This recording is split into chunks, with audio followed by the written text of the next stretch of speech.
Hello மக்களே, நம்ம இன்றைக்கி என்ன வீடியோ பற்றி பார்க்க போகிறோம் அப்படின்னா, இந்த பெரிய மிஷினுக்கெலாம் நம்ம பாபின் நம்ம அதிலே போட்டு தான் சுற்றுவோம். அப்படி தானே? நம்ம தச்சிட்டே இருக்கும்போது ஒரு பாபினை நம்ம அதிலே சுற்றிட்டு அடுத்த பாபின் ரெடி ஆகிறதுக்குள்ளே நம்ம அடுத்த பாபினுக்கு நம்ம ரெடி பண்ணுவோம். அந்த மாதிரி பண்ணும்போது தான் எனக்கு என்ன ஆயிடுச்சு அப்படின்னா, பாபின் சுத்தாமையே நின்றுடுச்சு.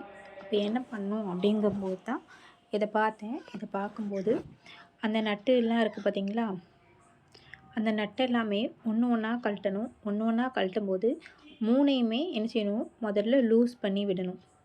அப்படி லூஸ் பண்ணி விட்டிங்கன்னா தான் மெதுவாக லூஸ் பண்ணும்போது உங்களுக்கு அந்த மேலே உள்ளதை கழட்டி தூக்க கரெக்டாக இருக்கும். அதுக்கப்புறம் நம்ம அந்த பாபினை இப்படி வச்சுட்டு அந்த கைடு மாதிரி இருக்குது பாருங்கள், அதை அமுக்கும் தெரியுமா, அதை எதுவுமே பண்ணாதீங்க. நான் என்ன பண்ணிட்டேன் தெரியாமல் அதை முதல்ல கழட்டிட்டு ஒருவேளை அதில் தான் பிரச்சனை இருக்குமோ அப்படின்னு நினச்சிட்டு நான் அதை கழட்டி பார்த்தேன். ஆனால் அதில் எந்த பிரச்சனையுமே இல்லை. அது சரி பண்ணதுக்கப்புறமும் பாபின் எனக்கு சுற்றவே இல்லை. அதனால் நான் என்ன பண்ணேன், 3 ஸ்க்ரூவையுமே கழட்டிட்டு உள்ளே ஏதாவது பிரச்சனை இருக்கா அப்படின்னு நான் பார்த்தேன். அப்படி அந்த பார்க்கும்போது தான் அது உள்ளே என்ன பண்ணுக்கு ஒரு இந்த வாஷர் மாதிரி ஒன்று இருந்தது.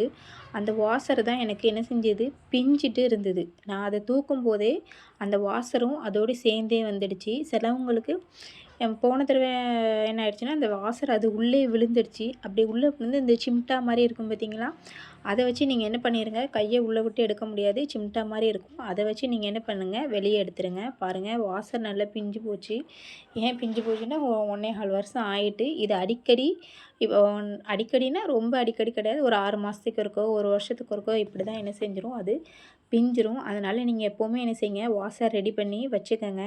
நான் இந்த வாஷர் பிஞ்சதுக்கப்புறம் தான் போய் தான் வாங்கிட்டு வந்தேன் இந்த வாஷரு. அது பிளாக் கலரில் இருக்குது, இது ப்ளூ கலரில் இருக்குது. ரெண்டுமே ஒரே வாஷர் தான். நீங்கள் அந்த வாஷரை கொண்டு போய் கடையில் கேட்டாலும் அவங்க தருவாங்க. இல்லை நீங்கள் இந்த மிஷின் வச்சுருக்கோம், இதுலேருந்து வாஷர் வேணும் அப்படின்னு சொன்னாலுமே அவங்க தந்துடுவாங்க. சில கடையில் 30 ரூபா, ஆனால் நான் 20 ரூபாய்க்கு தான் வாங்கிட்டு வந்தேன். நான் 1க்கு 2ஆகவே வாங்கிட்டு வந்துட்டேன். ஏன்னா நம்ம அடிக்கடி இது வாங்கணும்னு தனியாக போய்கிட்டு இருக்க முடியாது. ஏன்னா இந்த ரப்பரை வாங்க எங்கள் ஊருக்குள்ளே எந்த கடையிலையுமே இல்லை. நான் இதை வாங்க 7 கிலோமீட்டர் தாண்டி போய் தான் இந்த ரப்பரையே வாங்கிட்டு வந்து பார்த்துக்கோங்க.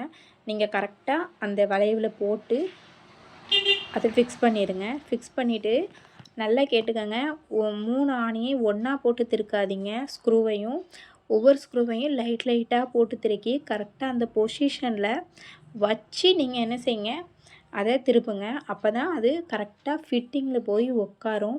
இல்லைன்னா ஃபிட்டிங்கில் உட்காராது. இந்த வீடியோ பிடிச்சிருந்தா லைக் பண்ணுங்கள், ஷேர் பண்ணிக்கோங்க மற்றவங்களுக்கும். அந்த ஸ்க்ரூவை டைட்டும் போது லேஸாக டைட் பண்ணிக்கோங்க. அப்போ தான் அது கரெக்டான ஃபிட்டிங்கில் மாட்டிட்டு உட்காரும். உட்காந்ததுக்கப்புறம் நீங்கள் மறுபடியும் அதை நட்டை எதுவுமே பண்ணிடாதீங்க. நம்ம அந்த ஒட்டிகிட்டு இருக்குது பார்த்தீங்களா பாபின் போடுறதுக்கு, அது எதுவுமே பண்ணாமல் நீங்கள் இதை மட்டும் பண்ணிங்கன்னா தான் அது கரெக்டாக இருக்கும்.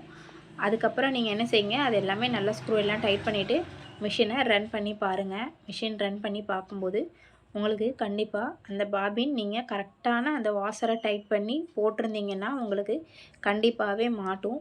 இந்த வீடியோவை நீங்கள் நல்லா பார்த்தீங்கன்னாவே தெரியும் உங்களுக்கு நான் எந்த டைப்பில் மாட்டினேன் அப்படின்னு சொல்லிட்டு. அந்த மாதிரி மாட்டி போட்டு பாருங்கள், பாபின் கண்டிப்பாக சுற்றும்.